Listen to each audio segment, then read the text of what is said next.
चलिए शुरू करते हैं आज का शानदार सेशन। हम लोग जैसा कि चर्चा कर रहे हैं भारतीय संविधान एवं राज्य व्यवस्था। आज भारतीय संविधान एवं राज्य व्यवस्था का टॉपिक होगा प्रधानमंत्री एवं उसके मंत्री परिषद से संबंधित महत्वपूर्ण वस्तुनिष्ठ प्रश्न। चलिए आइए बिना समय गवाए हम लोग शुरू करते हैं। देखिए कह रहा है कि मंत्री नीति बनाते हैं और लोक सेवक उनका क्रियान्वयन करते हैं। अगर हम मंत्री नीति बनाते हैं इसका मतलब आप जानते हैं कि कोई भी पॉलिसी बनाने का काम जो है विधानमंडल करती है। विधानमंडल या व्यवस्थापिका में मंत्री भी शामिल होते हैं। ऐसे जो संसद सदस्य रहेंगे और मंत्री रहेंगे तो लोग रहबे न करेंगे, तो बनाते हैं और क्रियान्वयन करते हैं। क्रियान्वयन माने के काम लगते हैं। तो कार्यपालिका के भी मंत्रिमंडल में मंत्रिमंडल जो होते हैं कार्यपालिका में भी होते हैं, तो बिल्कुल क्रियान्वयन करते हैं। सही है। करा संसदीय प्रणाली में मंत्रियों का उत्तरदायित्व सिद्धांत का कर्तव्य करता है। करा कि संसदीय प्रणाली में मंत्रियों का उत्तरदायित्व का सिद्धांत कार्य करता है। ये भी सही है। कथन दोनों सही है। अब कह रहा है इसका कारण ही है नहीं। ऐसे कथन दोनों सही जरूर है लेकिन इसका कारण ही नहीं है। ऐसा कोई है ऑप्शन बी नंबर बी में करा कथन और कारण दोनों सही है किंतु कथन कारण का सही स्पष्टीकरण नहीं है। आंसर क्या हो जाएगा? B for ball. किसी तरह का कोई दिक्कत होगा तब कमेंट करके बताइएगा। बी फॉर बॉल कर देना। चलिए सही है। कह केंद्रीय मंत्री परिषद के त्याग पत्र देने के उपरांत निम्नलिखित में कौन सी एक सही स्थिति नहीं है? अरे सही स्थिति नहीं है। कब? जब केंद्रीय मंत्री परिषद त्याग पत्र देगा तो। एक में कह रहा राष्ट्रपति शासन लागू हो जाएगा। क्या केंद्रीय मंत्री परिषद त्याग पत्र देगा तो राज्य में या देश में राष्ट्रपति शासन लागू हो जाएगा? नहीं। अब पहली बात तो राष्ट्रपति शासन लागू होता है राज्य में और राष्ट्रीय आपात लागू होता है किसी एक भाग या संपूर्ण देश में। तो राष्ट्रपति शासन तो कहीं लागू होता नहीं संपूर्ण देश, मतलब कि राज्य में राष्ट्रपति शासन लागू होता है। केंद्रीय मंत्री अगर त्यागपत्र देगा, अब केंद्रीय मंत्री त्यागपत्र देगा यहाँ राष्ट्रपति शासन लागू हो जाएगा। अब केंद्रीय मंत्री का कोई रिलेशन है राज्य का राष्ट्रपति शासन से? नहीं। यानी एक नंबर ही क्या है? गलत है। वो गलत पूछिए रहा था, गलत हो गया। अगला कह रहा राष्ट्रपति वैकल्पिक व्यवस्था बनने तक उन्हें बने रहने के लिए कहेंगे। सही बात है। वैकल्पिक व्यवस्था से अभिप्राय है कि यथासंभव शीघ्र नई सरकार के गठन हेतु आम चुनाव कराया जाएगा। यह भी सही बात है। अपदस्थ मंत्री परिषद अपने पद पर नई सरकार बनने तक अपने पदभार का निर्वहन करेंगी। यही सही बात है। यानी सिर्फ ऑप्शन एक गलत है। देखिए सामने क्वेश्चन आपका होगा भारत के संविधान के निम्नलिखित अनुच्छेदों में से किसके अनुसार प्रत्येक राज्य की कार्यपालिका शक्ति का इस प्रकार प्रयोग किया जाएगा जिससे संघ की कार्यपालिका शक्ति के प्रयोग में कोई अड़चन न हो या उसे कोई प्रतिकूल प्रभाव न पड़े। यानी संघ की कार्यपालिका शक्ति में कोई अड़चन न हो या कोई प्रतिकूल प्रभाव न पड़े। ये बात कौन अनुच्छेद में कहा गया है? ये बात कहा गया अनुच्छेद 357। 355 में क्या है? राज्य में यदि आंतरिक अशांति होता है या कोई आक्रमणकारी आक्रमण कर देता है राज्य में और राज्य में केंद्र में जिसका सरकार है सरकार नहीं है, तभी संघ वहां से रक्षा करेगी। यानी राज्यों की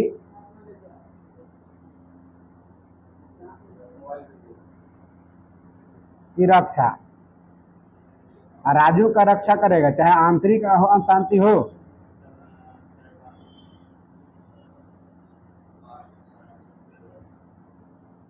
आंतरिक या बाह्य आक्रमण से, है ना? तो अनुच्छेद 355 में यही ना कहता है।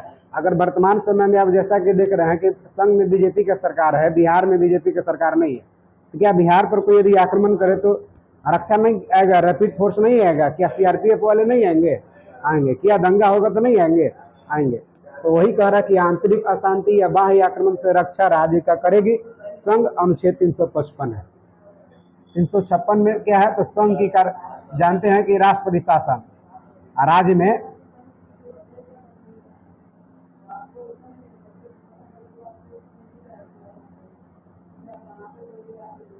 राज्यों में राष्ट्रपति शासन, यानी कि दो अनुच्छेद हम लोग का 50% ऐसे ही छटा गया, बच गया 258 और 357। बात बारीकी से आप पढ़ेंगे। 357 एक बार गलती हो गया, अगला बार गलती नहीं होना चाहिए। देखिए क्या क्वेश्चन कर रहा, निम्नलिखित में से कौन सा आधिकारिक दस्तावेज भारत से संबंधित है? अगर आधिकारिक दस्तावेज भारत से संबंधित कौन सा है? आप जानते हैं कि श्वेत पत्र भारत, जैसे सरकारी दस्तावेज अलग अलग देशों के अलग अलग रिपोर्ट के नाम से जाना जाता है। जैसे जैसे ग्रे बुक बेल्जियम के लिए, जैसे येलो बुक फ्रांस के लिए, वही कह रहा है कि भारत से संबंधित भारत का सरकारी दस्तावेज को क्या कहेंगे? तो श्वेत पत्र कहेंगे। क्या कहेंगे? श्वेत पत्र कहेंगे। एक में कह रहा है भारत के पूर्व वित्त मंत्री, तो भाई वित्त मंत्री रहे हैं मनमोहन सिंह, उदारीकरण का जनक मनमोहन सिंह है। पर भारतीय रिजर्व बैंक के पूर्व गवर्नर रहे, पूर्व में गवर्नर भी रहे हैं। सही बात है, सही बात है। पर अब वित्त आयोग के पूर्व अध्यक्ष, यही बात गलत है। वित्त आयोग का कभी अध्यक्ष नहीं रहे हैं। आंसर क्या हो जाएगा? सी। अंतर्राष्ट्रीय मुद्रा कोष में भारत के पूर्व प्रतिनिधि भी रहे हैं। कम बोलते जरूर थे लेकिन काम अधिक किए, है ना। चलिए अगला आ जाइए। अगला क्वेश्चन में देखिए क्या कह रहा है।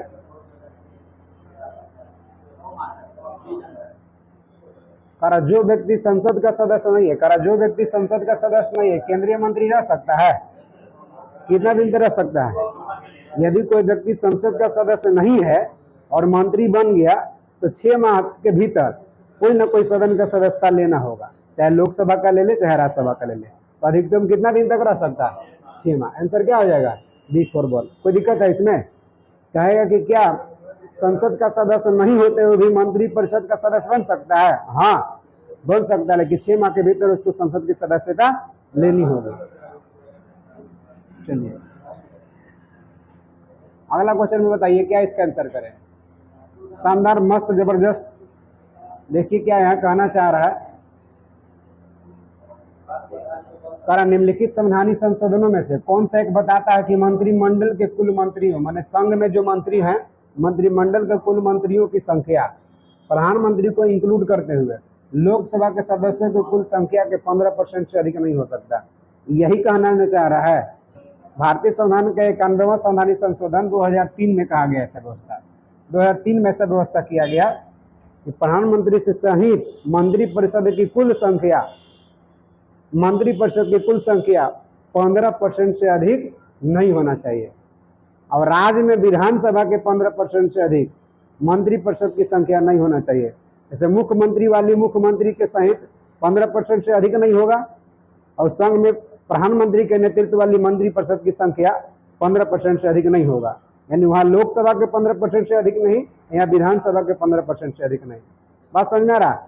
लेकिन राज्य में 12 से कम भी नहीं होना चाहिए, यानी 15% से अधिक नहीं और संख्या में 12 से कम नहीं, यानी 15% और 12 दोनों में से जो अधिक होगा वो माना जाएगा। ठीक है, चलिए कोई दिक्कत तो नहीं है, कोई दिक्कत नहीं है।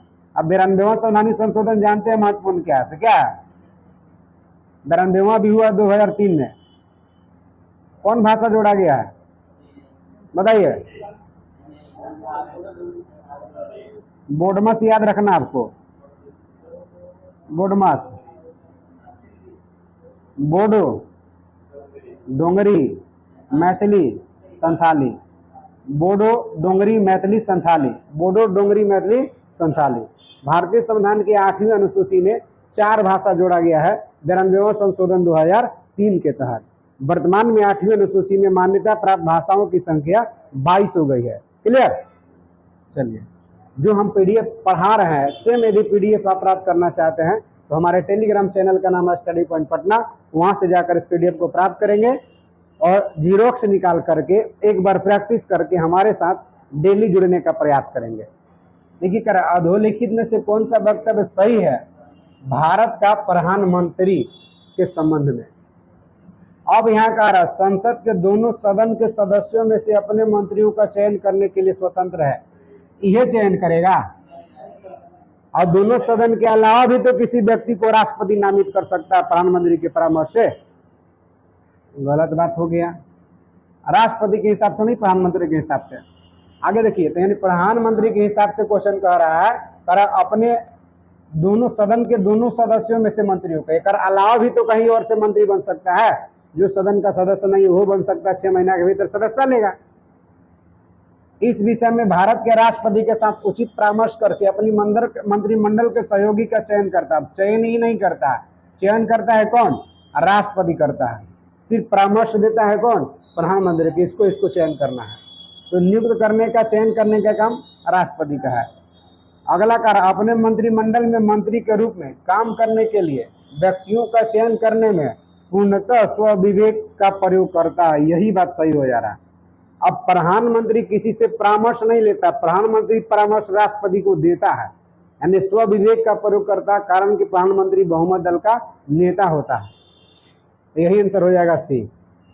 अगला कारक है, अपने मंत्रिमंडल के सहयोगियों का चयन करने में समिति शक्तियां रखते, माने सीमित शक्तियां रखता है, क्योंकि स्वविवेका का प्रयोग की शक्तियों भारत के राष्ट्रपति में निहित है। स्वविवेका का प्रयोग राष्ट्रपति जब तक प्रधानमंत्री नहीं कहेगा तो नियुक्त कहां से करेगा, तो बिल्कुल गलत बात है। चलिए अगला क्वेश्चन में आ जाइए, क्या कह रहा है सिर्फ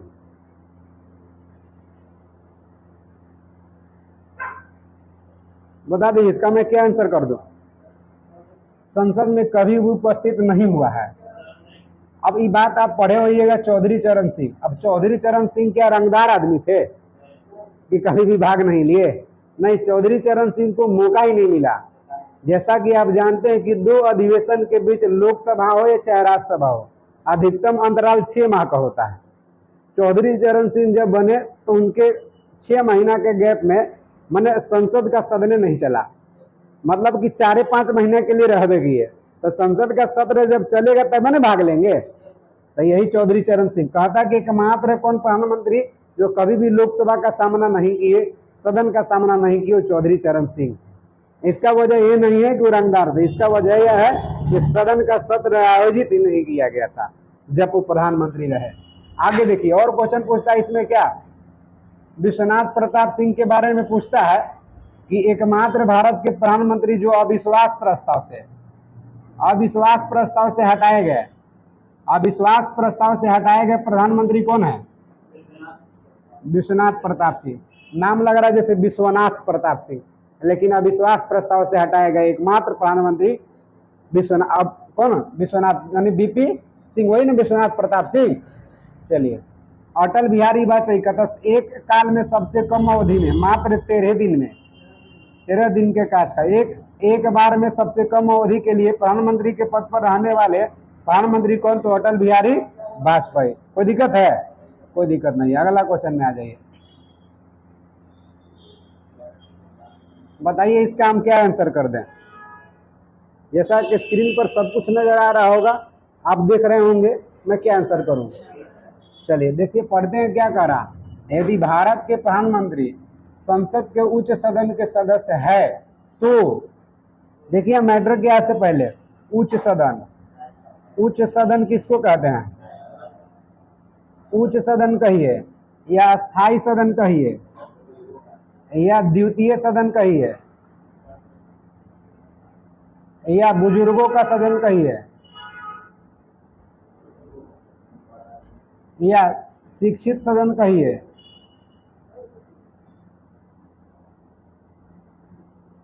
इतना अगर बात कर रहे तो सब कौन है? राज्यसभा है। कौन है? राज्यसभा। इतना मैटर राज्यसभा को कहते हैं। यहां कह रहा है कि यदि भारत के प्रधानमंत्री संसद का उच्च सदन का सदस्य है तो क्या होगा। एक में कह रहा है अविश्वास प्रस्ताव की स्थिति में अपना पक्ष में वोट नहीं दे सकेगा। बिल्कुल सही है। अब कहिए कि अविश्वास प्रस्ताव क्या है गुरुजी? तो अविश्वास प्रस्ताव मैं आपको बता दूं। देखिए अविश्वास प्रस्ताव और विश्वास प्रस्ताव दोनों लाया जाता है लोकसभा में, और लोकसभा का ही सदस्य विश्वास प्रस्ताव हो चाहे अविश्वास प्रस्ताव हो मत का प्रयोग करता है। लोकसभा का कम से कम 50 गो सदस्य सरकार के अगेंस्ट में, सत्ता पक्ष के अगेंस्ट में, विपक्षी वाला कम से कम 50 सदस्य कहेगा कि मौजूदा सरकार के पास, मौजूदा प्रधानमंत्री के पास बहुमत नहीं है। अविश्वास उसको कहेंगे, अविश्वास लाया जाएगा। तब सत्ता पक्ष वाला को मौका मिलेगा कि अपना विश्वास सिद्ध करिए। अगर सत्ता पक्ष वाला सिद्ध कर दिया, उसके पक्ष में उतना बहुमत होगा कि सरकार चला सके, तो फिर वर्तमान में जो बना रहेगा सरकार को माने जो प्रधानमंत्री रहेंगे त्यागपत्र देने की आवश्यकता नहीं होगा। कहने का मतलब यदि अविश्वास सफल हो गया, 50 गो कम से कम लाया जाता, 50 गो कम से कम कहे कि बहुमत नहीं है, अगर अविश्वास सफल हो गया तो सत्ता पक्ष को त्यागपत्र देना पड़ जाएगा प्रधानमंत्री त्यागपत्र देंगे, समस्त मंत्रिमंडल समाप्त हो जाएगा। और वही यदि विश्वास सिद्ध कर दिए, अपना बहुमत सिद्ध कर दिए, तो प्रधानमंत्री पद पर बनल रहेंगे। तो यहाँ कह रहा कि अगर उच्च सदन के प्रधानमंत्री है और विश्वास चाहे अविश्वास लाया जाए, तो उस परिस्थिति में क्या प्रधानमंत्री मत का प्रयोग करेगा? वही कह रहा, उच्च सदन के यदि सदस्य है और अगर अविश्वास प्रस्ताव की स्थिति में पक्ष में वोट का प्रयोग करेगा? नहीं करेगा। कारण कि पक्ष में हो चाहे विपक्ष में हो, अविश्वास में और विश्वास में दोनों में मत का प्रयोग करने का अधिकार सिर्फ और सिर्फ लोकसभा सदस्य को है, और वह उच्च सदन के सदस्य। तो कैसे होगा? इसीलिए क्या हो जाएगा इसका आंसर? A for Apple. यदि लोकसभा का होता तो अपना पक्ष में मत का प्रयोग करता। चलिए अगला क्वेश्चन में आ जाइए, क्या कह रहा है, समझ में आ गया ना बात?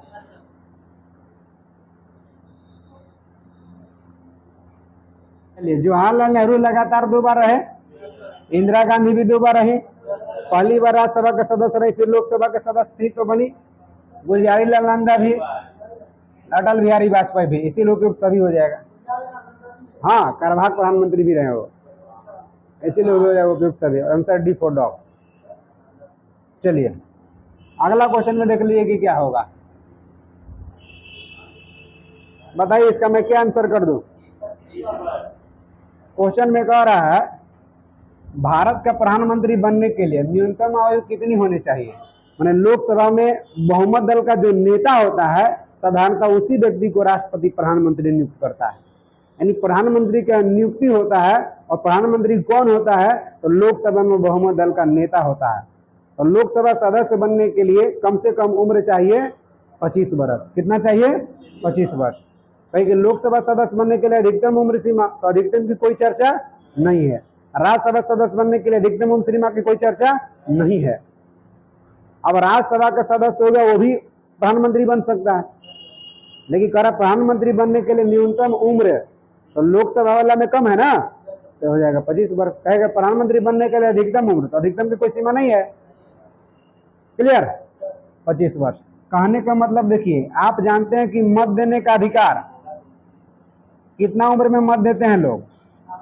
वयस्क माना जाएगा कब? जब 18 वर्ष होगा तब। अब मुखिया के चुनाव, ग्राम पंचायत के चुनाव लड़ने के लिए कितना? बताइए। मुखिया हो चाहे जिला परिषद प्रमुख हो, मुखिया जिला परिषद समिति कोई भी चुनाव लड़ना है, वार्ड का है कहीं में लड़ना हो, कितना वर्ष? 21 वर्ष। अच्छा, लोकसभा सदस्य के लिए कितना उम्र होना चाहिए? 25 वर्ष। राज्यसभा के लिए कितना होना चाहिए? कम से कम 30 वर्ष ना। अच्छा, राष्ट्रपति बनने के लिए कम से कम कितना उम्र होना चाहिए? 35 वर्ष। उपराष्ट्रपति बनने के लिए कम से कम कितना होना चाहिए?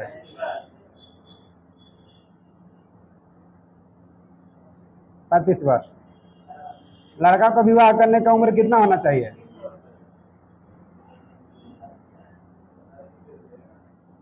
21 वर्ष। और लड़की के लिए विवाह करने का उम्र? लड़कियों के लिए भी 21 है। ठीक है, मतलब है पहले मतदान करने का उम्र था 21 साल, जो भारतीय संविधान के 61वां संवैधानिक संशोधन 1989 में मतदान का उम्र 21 से घटाकर कितना कर दिया गया? 18।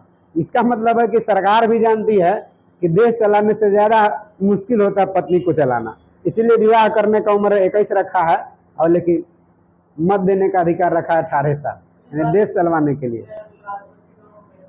हाँ, राज्यसभा सदस्यता के लिए 30 साल। तो उपराष्ट्रपति राज्यसभा का सदस्य थोड़े होता है, राज्यसभा का पदेन सभापति होता है, अनुच्छेद 64-89 में कहा गया। लेकिन उपराष्ट्रपति का तो चुनाव करते हैं लोग, लोकसभा और राज्यसभा का सदस्य मिलकर उपराष्ट्रपति को चुनाव करते हैं। तो थोड़े कि राज्यसभा का सदस्य है उसको होना चाहिए 30 साल, नहीं। राज्यसभा के सदस्य और लोकसभा के सदस्य इलेक्टेड प्लस सिलेक्टेड, निर्वाचित मनोनयन दोनों मिलकर उपराष्ट्रपति का चुनाव करते हैं, तो उसके लिए कम से कम होना चाहिए 35 वर्ष। चलिए, कोई दिक्कत नहीं ना है? कोई दिक्कत नहीं है। अगला क्वेश्चन में आ जाइए। और देश में नागरिकता पाने के लिए अभी कितना साल लगातार रहना होगा? अगर हिंदुस्तान की नागरिकता लेना है किसी को, तो 2019 नागरिकता संशोधन अधिनियम के अनुसार वर्तमान में लगातार 5 वर्ष रहेगा, तो नागरिकता प्राप्त करने का अधिकार उसको मिलेगा। ये कोई अपराधी नहीं होना चाहिए। तो 10 साल से सजा काट रहा है तो नागरिकता मिल जाएगा नहीं। 5 साल माने भारत में 5 वर्ष तक रहेगा वर्तमान तो उसको नागरिकता मिलेगा। नागरिकता संशोधन अधिनियम 2019 के अकॉर्डिंग। एक में करा लोकसभा के द्वारा चुना जाता है, लोकसभा चुनता है प्रधानमंत्री को। अनुच्छेद 75 के अनुसार राष्ट्रपति नियुक्त करता है प्रधानमंत्री को। कौन करता है? राष्ट्रपति नियुक्त करता है। करा संसद के द्वारा चुना जाता है? नहीं, राष्ट्रपति के द्वारा नियुक्त किया जाता है ना। हाँ, आंसर क्या हो जाएगा? C4 का। कोई दिक्कत? यहाँ करा लोकसभा के बहुमत प्राप्त पार्टी द्वारा नामित किया जाता है? नहीं, बहुमत दल का साधारणतः नेता जरूर होता है लेकिन नियुक्त करता है राष्ट्रपति। चलिए अगला बता दिए क्या कर दें? कोई बात नहीं। देखिए कह रहा है स्वतंत्र भारत के प्रथम वित्त मंत्री कौन थे? जॉन मथाई। स्वतंत्र भारत के पहले वित्त मंत्री कौन थे? जॉन मथाई। कहता है गणतंत्र भारत के पहले वित्त मंत्री जॉन मथाई। क्लियर? बाकी कोई दिक्कत नहीं। गुलजारी लाल नंदा तो पहले कार्यवाहक प्रधानमंत्री बने। पहले कार्यवाहक प्रधानमंत्री कौन बने? गुलजारी लाल नंदा। कोई दिक्कत नहीं ना लग रहा है? और श्रीमती सरोजिनी नायडू देश की प्रथम महिला राज्यपाल बनी है। उत्तर प्रदेश की प्रथम महिला राज्यपाल बनी है। कौन?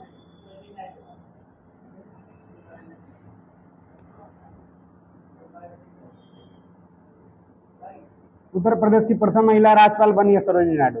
और ध्यान रखिएगा सरोजिनी नायडू जो है कांग्रेस की प्रथम भारतीय महिला अध्यक्ष भी रही है। कांग्रेस की प्रथम भारतीय महिला अध्यक्ष। भारत संविधान के मंत्रिमंडल शब्द का एक ही बार प्रयोग हुआ है, वो कौन सा अनुच्छेद में चर्चा किया गया है? तो भारतीय संविधान में मंत्रिमंडल शब्द का एक ही बार चर्चा किया गया है, जो कौन सा अनुच्छेद में चर्चा किया गया है? अनुच्छेद 352। बाकी कहीं भी मिला है तो मंत्री परिषद मिला है। कहीं भी शब्द मिला तो क्या मिला है? मंत्री परिषद। अनुच्छेद 74 में संघ मंत्री परिषद के गठन का प्रावधान है। अनुच्छेद 76 में महान्यायवादी का गठन का प्रावधान है। महान्यायवादी का नियुक्ति कौन करता है?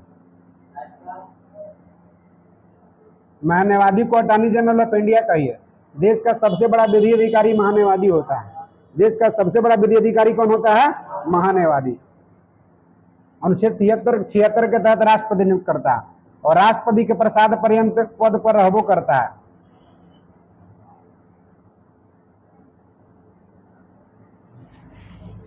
राष्ट्रपति के प्रसाद पर्यंत का मतलब क्या हुआ? जब तक राष्ट्रपति चाहे तब तक पद बना रहेगा, यही ना। और 356 में क्या है? तो राष्ट्रपति शासन। राज्य में राष्ट्रपति शासन लगता है कौन अनुच्छेद में? 356। कोई दिक्कत लग रहा है? कई सभी मंत्री परिषद और मंत्रिमंडल में क्या अंतर है? तो याद रखिए मंत्री जो परिषद होता है, मंत्री परिषद होता है, इसमें टोटल मंत्री आते हैं। टोटल मंत्री, कुल मंत्री रहेंगे इसमें, टोटल मंत्री रहेंगे मंत्री परिषद में। लेकिन मंत्रिमंडल जो होता है इसमें सिर्फ विभाग का अध्यक्ष कौन होते हैं? विभाग का अध्यक्ष कहिए प्लस प्रधानमंत्री PM। मंत्रिमंडल में जैसे शिक्षा का विभाग है तो शिक्षा विभाग का जो अध्यक्ष होगा वो मंत्रिमंडल में शामिल होगा, ठीक है। वो कैबिनेट मंत्री कहलाएगा। यानी कैबिनेट मंत्री कहे चाहे मंत्रिमंडल कहिए, जो विभाग का अध्यक्ष होता है कैबिनेट या मंत्रिमंडल कहलाता है। यानी प्रधानमंत्री और विभाग का अध्यक्ष को मंत्रिमंडल कहेंगे, कैबिनेट मंत्री कहेंगे। जबकि प्रधानमंत्री रहेगा वो सब मंत्री रहेंगे, राज्य मंत्री, उप मंत्री जो भी रहेंगे सारे के सारे मंत्री रहेंगे। शिक्षा में कई गो मंत्री रहेंगे तो सब मंत्री क्या कहलाएंगे? मंत्री परिषद कहलाएंगे। तो ज्यादा किसमें होंगे व्यक्ति? मंत्रिमंडल में कि मंत्री परिषद में? मंत्री परिषद में। तो कहीं भी मंत्री परिषद शब्द लिखा गया है तो मंत्री परिषद का अध्यक्षता प्रधानमंत्री करेगा, मंत्रिमंडल का अध्यक्षता प्रधानमंत्री करे, सब मंत्री परिषद लिखा है। एक ही जगह लिखा गया है कि मंत्रिमंडल के लिखित सिफारिश पर अनुच्छेद 352 के तहत देश में राष्ट्रीय आपात राष्ट्रपति लागू करेगा। आंसर क्या हो जाएगा? A for Apple. अगला क्वेश्चन आ जाइए, बताइए क्या कर दे इसका? पर मंत्री परिषद के विरुद्ध अविश्वास प्रस्ताव लाने के लिए सदस्यों की संख्या कितनी होनी चाहिए? कम से कम 50। चर्चा कर चुके हैं हम लोग। देखिए अच्छा, अविश्वास प्रस्ताव कौन लाता है? विपक्ष पार्टी। विपक्ष पार्टी लाएगा ना, विपक्ष पार्टी लाता है अविश्वास प्रस्ताव। और विश्वास प्रस्ताव कौन लाता है?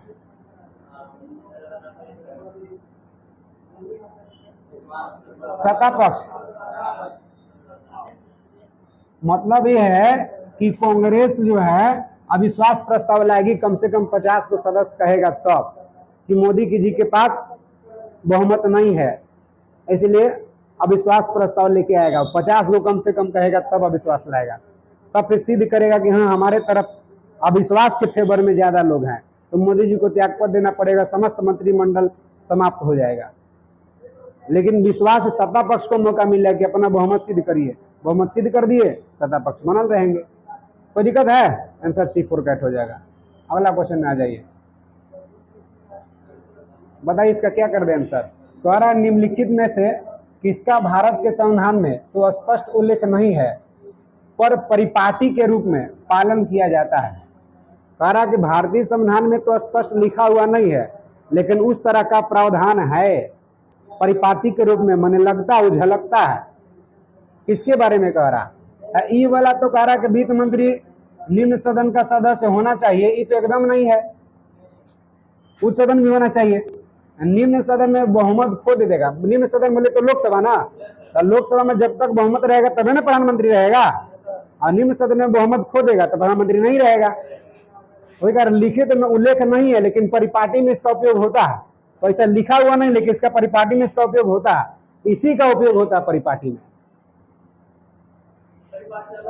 हाँ, कहने का मतलब लिखित नहीं है, लेकिन निम्न सदन में बहुमत खो देगा, लोकसभा में बहुमत नहीं रहेगा, तो क्या प्रधानमंत्री पद पर बनल रहेगा वो? नहीं, यही तो इसका मिल रहा है सही। तो लिखित तो ऐसा नहीं है, लेकिन परिपाटी में इसका इस्तेमाल होता है।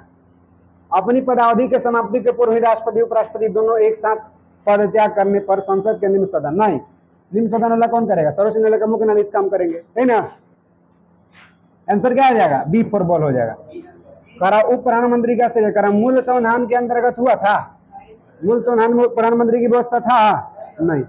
उप प्रधानमंत्री के संविधान के प्रधान से हट गया। हाँ, मंत्रिमंडल व्यवस्था करके उप प्रधानमंत्री का सृजन कर सकती है। देश के पहले उप प्रधानमंत्री कौन बने थे? सरदार पटेल।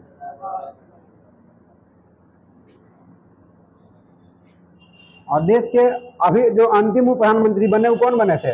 लाल कृष्ण आडवाणी।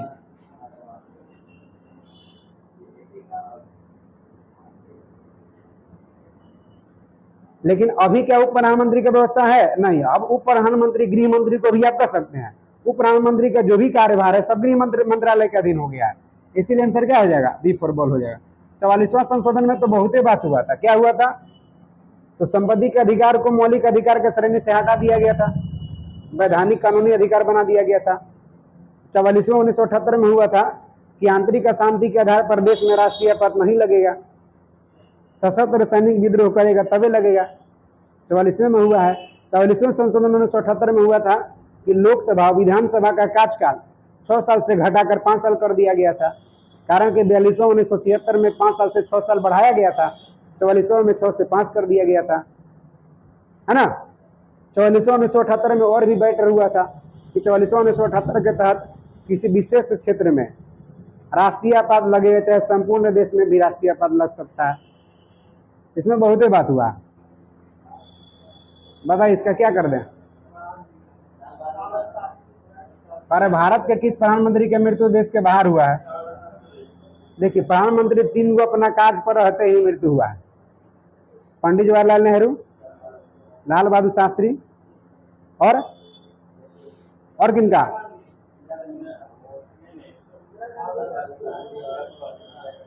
पंडित जवाहरलाल नेहरू, इंदिरा गांधी और लाल बहादुर शास्त्री।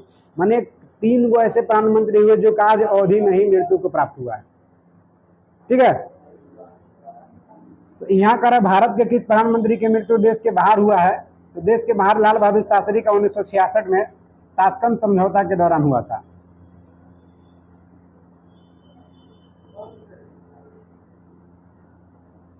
ताशकंद समझौता के दौरान लाल बहादुर शास्त्री के बारे में कहा जाता है कि इतना ईमानदारी आदमी थे कि पीएनबी बैंक से लोन पर कार लिए थे और वो भी नहीं चुका पाए थे। प्रधानमंत्री होने के बावजूद भी बाद में इनके पुत्र लोग सब आकर के बाद में उनका कर्ज चुकाया था। इतना ईमानदार है। ये पाकिस्तान युद्ध के समय 1965 में भारत पाक युद्ध हुआ था, नारा दिए थे जय जवान जय किसान। बाद में इसी नारा को जय जवान जय किसान में अटल बिहारी वाजपेयी जय जवान जय किसान के आगे जोड़ दिया जय विज्ञान। वर्तमान मौजूदा प्रधानमंत्री इसी में जोड़ दिए जय जवान जय किसान जय विज्ञान के आगे जय अनुसंधान। तो यह वाला के बढ़ा दिए हैं लाल बहादुर शास्त्री। कोई दिक्कत है? मोरारजी भाई देसाई सबसे बुजुर्ग आदमी है। सबसे बुजुर्ग आदमी कौन है? मोरारजी भाई देसाई। चौधरी चरण सिंह के बारे में जानबे करते हैं कि लोकसभा का कभी सामना नहीं किया है। जवाहरलाल नेहरू लगातार 2 बार प्रधानमंत्री रहने वाले पहले प्रधानमंत्री बने हैं। और मोदी जी आजाद भारत के जन्म लेने वाले प्रधानमंत्री है ना, आजादी के बाद इनका जन्म हुआ है। चलिए आगे बताइए। चंद्रशेखर, बाकी सब रह चुके हैं। चंद्रशेखर याद कर लीजिएगा आप। अगला आ जाइए। कहीं ना कहीं मुख्यमंत्री रहे, उसके बाद ही प्रधानमंत्री बने। तो कैरियर का शुरुआत तो लोग नीचे से न करते हैं। वार्ड मुखिया सरपंच ये सब बन के करेंगे ना, जिला परिषद विधायक बनेंगे, सांसद बनेंगे, तब ना मंत्री तक जाते हैं। मोदी जी हवा उठा था डायरेक्ट सीएम से यही बन गए पीएम। अब नीतीश कुमार भी सीएम से पीएम बनेंगे। आइए हंस रहे हैं जी। कर संसदीय शासन में वास्तविक कार्यपालिका शक्ति किसके पास होती है? वास्तविक प्रधानमंत्री के पास ना। संघ कार्यपालिका का प्रमुख होता है राष्ट्रपति, लेकिन वास्तविक प्रमुख होता है प्रधानमंत्री। बिना प्रधानमंत्री के सलाह से राष्ट्रपति को मैक्सिमम काम करने का अधिकार नहीं है। तो वही कह रहा, वास्तविक प्रधान कौन होता है? प्रधानमंत्री होता है। कोई दिक्कत है? चलिए अगला जाइए। ठीक उसी प्रकार से राज्य कार्यपालिका का प्रधान होता है राज्यपाल, लेकिन वास्तविक प्रधान होता है मुख्यमंत्री। बताइए कैबिनेट का तात्पर्य क्या है? कैबिनेट का मतलब होता है कैबिनेट स्तर के मंत्री। कैबिनेट या मंत्रिमंडल, ध्यान रखिए, देश के सबसे बड़ा सिविलियन अधिकारी होता है जो कैबिनेट सचिव या मंत्रिमंडल सचिव कहिए। ठीक है, वो सभी विभागों के बीच समन्वय स्थापित करने के काम मंत्रिमंडल सचिवालय का होता है। उसका प्रमुख मंत्रिमंडल सचिव होता है या कैबिनेट सचिव होता है। कैबिनेट का तात्पर्य होता है कैबिनेट स्तर के मंत्री। कैबिनेट में वही मंत्री रहेंगे जो विभाग का अध्यक्ष होंगे। जैसे रेलवे एक विभाग है, रेलवे में बहुत सारे मंत्री होंगे, लेकिन एक जो अध्यक्ष होगा वो कैबिनेट मंत्री में शामिल होगा। चलिए अगला क्वेश्चन में देख लीजिए क्या है। देखिए भारत के प्रधानमंत्री मुख्य है, तो मुख्य क्या? राज्य सरकार के। राज्य सरकार का मुख्य तो सीएम न होता है, सीएम होता है। केंद्रीय सरकार के, हाँ केंद्रीय सरकार का मुख्य। केंद्रीय सरकार मंत्रिमंडल का अध्यक्ष कहिए, प्रमुख कहिए, प्रधानमंत्री ही होता है। प्रधानमंत्री मंत्रिमंडल या मंत्रिपरिषद और राष्ट्रपति के बीच सेतु का काम करता है, ज्वाइंट का काम करता है। अनुच्छेद 78 का होता है बात। राज्य तथा केंद्रीय सरकार दोनों का है प्रमुख। ऐसे रहेगा तो गड़बड़ा ही जाएगा। अगला आ जाइए। फिर संघात्मक सरकार की मतलब क्या रह जाएगा? अगर सब प्रमुख राष्ट्रपति हो जाएगा तो प्रधानमंत्री हो जाएगा। तो बताइए। देखिए कह रहा कि भारतीय संविधान के निम्नलिखित प्रावधानों में कौन सा प्रावधान मंत्रिपरिषद के नियुक्ति तथा पदच्युत का विमति करता है? सीधा सीधे कहिए ना। कह कौन सा प्रावधान मंत्रिपरिषद के नियुक्ति तथा पदच्युत को विवेचित करता है? तो कौन सा? अनुच्छेद 75। कहेगी क्या सर? अनुच्छेद 75 में न प्रधानमंत्री का नियुक्ति होता है। अब प्रधानमंत्री के न सलाह से मंत्रिपरिषद का गठन होगा। अब कहता कि प्रधानमंत्री के सलाह से मंत्रिपरिषद का गठन होता कौन अनुच्छेद? तब न होता 74 आंसर। 72 में क्या है? तो राष्ट्रपति का क्षमादान। राष्ट्रपति मृत्युदंड को भी माफ कर सकता है। राष्ट्रपति कोर्ट मार्शल जो न्यायालय के द्वारा डिसीजन है उसको भी समाप्त कर सकता है। राज्यपाल का भी क्षमादान है अनुच्छेद 161 में, लेकिन राज्यपाल मृत्युदंड को माफ नहीं कर सकता है। राज्यपाल कोर्ट मार्शल यानी जो न्यायालय, सेना न्यायालय जो डिसीजन दिया उसको भी माफ नहीं कर सकता है ना, लेकिन राष्ट्रपति कर सकता है 72 में। 70 में क्या है? तो वह राष्ट्रपति जब पद खाली रहेगा तो आकस्मिक कहिए, राष्ट्रपति की आकस्मिकता। सीधा सीधा कहिए कि अनुच्छेद 70 में क्या है? तो राष्ट्रपति की आकस्मिकता है ना, राष्ट्रपति की आकस्मिकता है अनुच्छेद 70 में। कोई दिक्कत नहीं है। अगला क्वेश्चन में आ जाइए। 75 के तहत पीएम का नियुक्ति हो जाएगा। अगला क्वेश्चन में देख लीजिए क्या कह रहा है। कह रहा है निम्नलिखित में से किन्होंने अपने राजनीतिक जीवन में भारत के प्रधानमंत्री का पद एक बार से अधिक समय पर रहे हैं? अच्छा देखिए, गुलजारीलाल नंदा किए ना हम लोग, पहले किए ना गुलजारीलाल नंदा। इंदिरा गांधी भी रही है ना, नहीं है ना, अटल बिहारी वाजपेयी भी रहे हैं ना। अब देखिए यहाँ कह रहा है कि जवाहरलाल नेहरू क्यों नहीं करेंगे भाई, है ना ऑप्शन उठ रहा है बेटा, लगातार ना 2 बार रह गए हैं। यहाँ नहीं कह रहा है, यहाँ कह रहा है कि निम्नलिखित में से किन्होंने अपने राजनीतिक जीवन में भारत के प्रधानमंत्री का पद एक बार से अधिक समय अंतर के बाद, माने एक बार से अधिक बार अंतराल करके, गैप करके सुशोभित किया है। क्लियर, इसीलिए इसका आंसर हो जाएगा सी। देखिए कितना डीप में क्वेश्चन ले गया। अगर एक बार नहीं सुने रहते तो क्वेश्चन गलती होने का संभावना ज्यादा होता। अगर ऑप्शन में कोई ये ले लेता एक के साथ तो गलती नहीं कर देते, लेकिन वैसा ऑप्शन नहीं लिया, ऑप्शन दे दिया और फिर भी आप जान गए अगला बार से गलती नहीं होना चाहिए। कारण भारत में वह मंत्री जो संसद के दोनों सदन में से किसी भी सदन का सदस्य नहीं है, उसे मंत्री के पद पर मुक्त हो जाना पड़ता है। कितना दिन के भीतर? 6 माह के भीतर। यदि संसद का कोई भी सदन का सदस्य नहीं है, ना लोकसभा के ना राज्यसभा के, तो क्या मंत्री बन सकता है? हाँ, लेकिन 6 माह के भीतर उसको सदस्यता लेना पड़ेगा, चाहे उच्च सदन का ले चाहे निम्न सदन का ले, और नहीं तो फिर 6 महीने के बाद उसका क्या हो जाएगा? समाप्त हो जाएगा। पर भारतीय राजनीतिक व्यवस्था में कार्यपालिका डॉट के अधीन रहकर काम करती है। विधायिका के ना लड़का बातचीत नहीं करिए, हल्ला नहीं करिए, डिस्टर्ब देखिए ना। देखिए यहाँ एक होता है विधायिका या व्यवस्थापिका, एक होता है कार्यपालिका।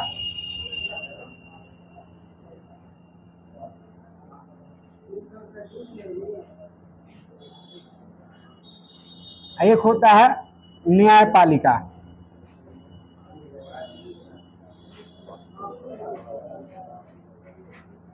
व्यवस्थापिका में कौन रहेंगे?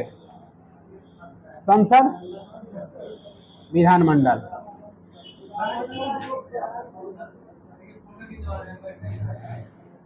कार्यपालिका में कौन रहेंगे? मंत्रिमंडल,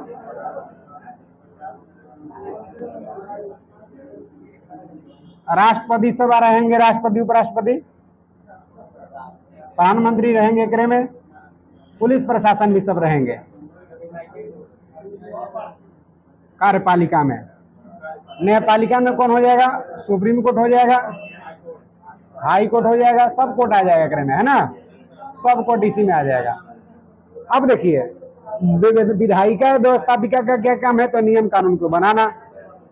अब कार्यपालिका का काम है तो नियम पालन लागू करवाना। जैसे बना दिया कि बुलेट पर एक बार में 3 व्यक्ति से ज्यादा नहीं बैठ सकते हैं, बना दिया। अब कार्यान्वयन करेगा, उसका एक्टिव करेगा, देखेगा कि एक बार में 3 आदमी से ज्यादा बैठ गया तो पकड़ के अरेस्ट कर लेगा, जेल में डाल देगा। तो फिर न्याय कौन करेगा? न्यायपालिका। तो इसका काम है नियम कानून बनाना, इसका काम है पालन करवाना, इसका काम है कोई समस्या हुआ तो निपटारा करना, है ना। अब देखिए कोई मंत्री ठीक से काम नहीं करेगा तो लोकसभा के प्रति उत्तरदायी होता है, पूछेगा ना कि आप कहाँ थे 10 दिन से, क्या कर रहे थे, रोड नाली गली कुछ नहीं बना है, तो मंत्री परिषद लोकसभा के प्रति उत्तरदायी होता है। इसका मतलब कि कार्यपालिका विधायिका के अधीन है, माने एकरा से ऊपर हो गया ही, यानी कि कार्यपालिका विधायिका के अधीन रह के काम करती है।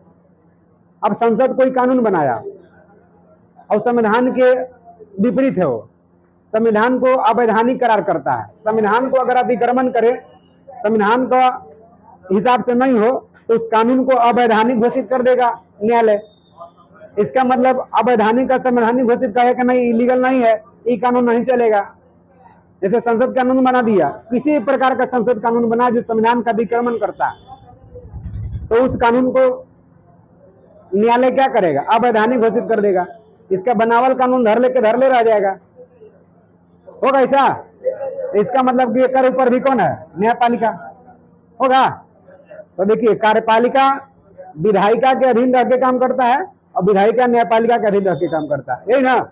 यहाँ क्वेश्चन क्या कर रहा है? भारतीय राजनीतिक व्यवस्था में कार्यपालिका डॉट के अधीन है, तो कार्यपालिका के कर अधीन? विधायिका या व्यवस्थापिका? नहीं होगा, आंसर हो जाएगा बी फॉर बॉल। कोई दिक्कत नहीं? दिक्कत है। संघ लोक सेवा आयोग आप जानते हैं। देखिए संघ लोक सेवा आयोग क्या है? 1919 अधिनियम के तहत, एक्ट के तहत स्थापित हुआ 1926 में। सिफारिश किया कब? 1924 में। सिफारिश 24 में कौन आयोग? तो ली आयोग।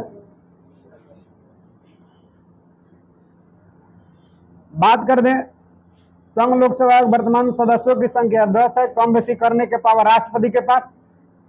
रिटायरमेंट का उम्र होता है 6 वर्ष या 65, दोनों में से जो पहले हो जाए। मनोज सोनी इसका भी अध्यक्ष है। चुनाव आयोग की बात करें तो 25 जनवरी 1950 की स्थापना हुआ है, इसीलिए 25 जनवरी को प्रत्येक साल राष्ट्रीय मतदाता दिवस मनाते हैं। चुनाव आयोग स्टार्टिंग से संविधान का अंग रहा है, संवैधानिक निकाय है। 1993 ईस्वी तक एक सदस्यीय था। एक सदस्यीय था। कितना था? एक सदस्यीय, माने एक सदस्यीय था ना। लेकिन 1993 में क्या हो गया? 3 सदस्यीय हो गया। किसके बाद क्या कर दिया? 1993 के बाद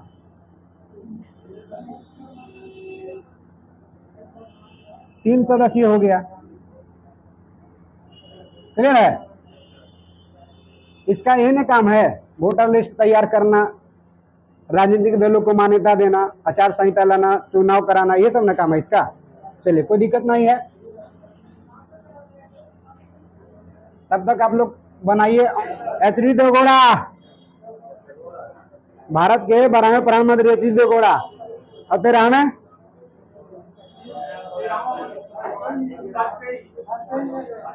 तेरा कौन रहे? और उसके बाद नरेंद्र मोदी, यानी देवगौड़ा के बाद वाजपेयी, वाजपेयी के बाद मनमोहन, मनमोहन के बाद सबके मोहन नरेंद्र मोदी ना। पढ़े हैं ना? मंत्रिपरिषद उत्तरदायी केवल लोकसभा अनुच्छेद 75 के 3 के तहत केवल लोकसभा के प्रति, राज्यसभा के प्रति उत्तरदायी नहीं होता। क्वेश्चन कहेगा मंत्री व्यक्तिगत रूप से उत्तरदायी होता है, जब तक व्यक्तिगत नहीं कहेगा। देखिए, व्यक्तिगत नहीं अगर कहेगा राष्ट्रपति आंसर नहीं रहेगा। मंत्री व्यक्तिगत रूप से किसके प्रति? राष्ट्रपति के प्रति। लेकिन डायरेक्ट कहेगा मंत्रिपरिषद उत्तरदायी लोकसभा के प्रति, सामूहिक रूप से उत्तरदायी लोकसभा के प्रति। कारण कि मंत्रिपरिषद अकेले कोई वर्डवे नहीं है, मंत्रिपरिषद ऑटोमेटिक समूह में है। व्यक्तिगत कह दे तो राष्ट्रपति के प्रति। चलिए, आज का लास्ट क्वेश्चन होगा।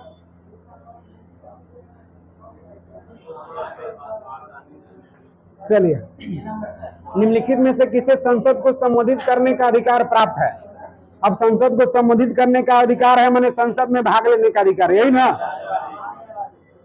यही क्वेश्चन पूछ रहा है। कोई बात नहीं, अगर आप चैनल पर नए होंगे तो स्टडी पॉइंट पटना सब्सक्राइब कर लेंगे, पहली बात। और दूसरी, अगर जो क्वेश्चन हम लोग डिस्कशन करा रहे हैं नहीं होगा आपके पास, तो टेलीग्राम पर जाएंगे, स्टडी पॉइंट पटना लिखेंगे, उसमें से पीडीएफ प्राप्त करके जीरोक्स निकाल के बना के मेरे साथ डेली जुड़ेंगे। चलिए, बाकी आंसर मैं इसका बता दूंगा। तो भारत के महान्यायवादी अटॉर्नी जनरल ऑफ इंडिया को मत देने का अधिकार नहीं है, लेकिन भाग लेने का अधिकार है। सलाह देगा, माने चाहे नहीं माने, डिपेंड करता संसद पे, लेकिन भाग लेने का अधिकार है, सलाह देने का अधिकार। क्लियर? भाग लेना, कोई दिक्कत नहीं। रखा जाए नहीं। बहुत बहुत धन्यवाद, शुक्रिया।